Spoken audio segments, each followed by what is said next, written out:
সংস্কৃত পাঠশালাতে সকলকে স্বাগত জানাই। আমি সুরজিৎ রায়। আজকে ফিফথ সেমিস্টার জেনারেল, যারা সংস্কৃত ফিফথ সেমিস্টার জেনারেল রয়েছে, তোমরা কোন কোন ধাতুরূপগুলো পড়বে বা সিলেবাসে যে সমস্ত ধাতুরূপগুলো রয়েছে সেই ধাতুরূপগুলো নিয়ে আলোচনা করব।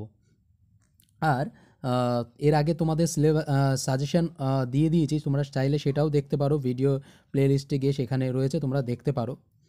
দেখো, তাহলে চলো শুরু করি। আগে ধাতুরূপগুলো নিয়ে একটু আলোচনা করি। তোমরা প্রথমত কী কী পড়বে সেগুলো দেখে নাও। যেরকম এখানে ক্রিধাতু আছে, ক্রিধাতুর কিন্তু দুটো রূপই পড়তে হবে। প্রতিটা ধাতু হয় পরস্মৈপদী হয়, নয় আত্মনেপদী হয়, অথবা হচ্ছে উভয়পদী হয়, মানে দুটোই হতে পারে। ঠিক আছে, ক্রিধাতু হচ্ছে উভয়পদী, মানে পরস্মৈপদী এবং আত্মনেপদী দুটি রূপই পাওয়া যায়।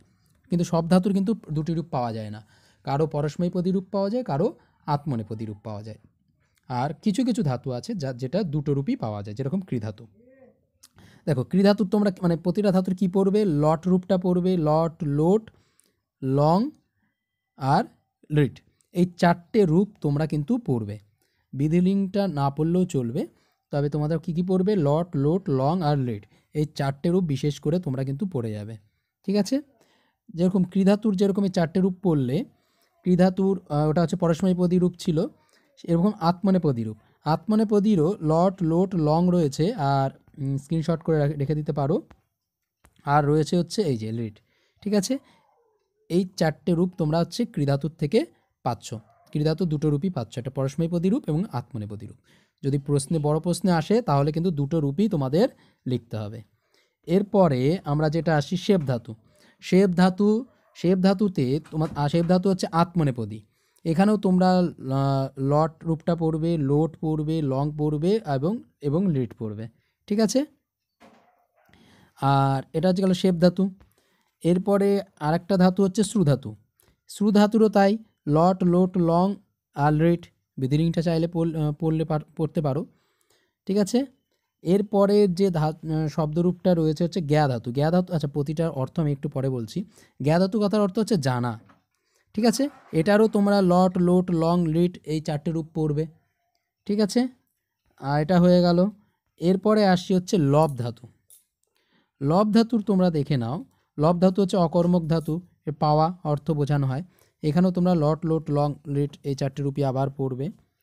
আর সব শেষে আসছে হচ্ছে দা ধাতু। এই দা ধাতুরও হচ্ছে দুটি রূপ পাওয়া যায়, একটা পরস্মৈপদী, একটা আত্মনেপদী। তোমরা দেখে নাও আস্তে আস্তে। পরস্মৈপদী এখানে দেখো পরপর আছে। পরস্মৈপদীতে লট, লোট, লং, আর সেরকম আত্মনেপদীতে লট, লোট, লং। ঠিক আছে, পরপর এপাশে পাশে রয়েছে। আর তোমরা কি পড়বে? লিট।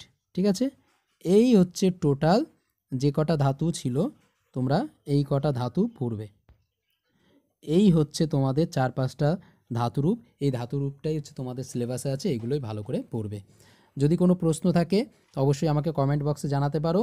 আর তোমাদের জন্য আমি একটা হোয়াটসঅ্যাপ গ্রুপ খুলেছি, সেখানে তোমরা আমাকে তোমাদের যদি কোনো প্রশ্ন থাকে সেখানেও তোমরা জানাতে পারো। অথবা এই যে পিডিএফটা আশা করি আমি কিছুদিনের মানে আজকালের মধ্যেই তোমাদের এই গ্রুপে আমি সেটা সেন্ড করে দেবো। ঠিক আছে, অথবা তোমরা এখান থেকে স্ক্রিনশট নিয়ে নিতে পারো। আজ এই পর্যন্তই। তোমাদের পরীক্ষা সামনেই, ভালো করে প্রস্তুতি নাও। Good luck.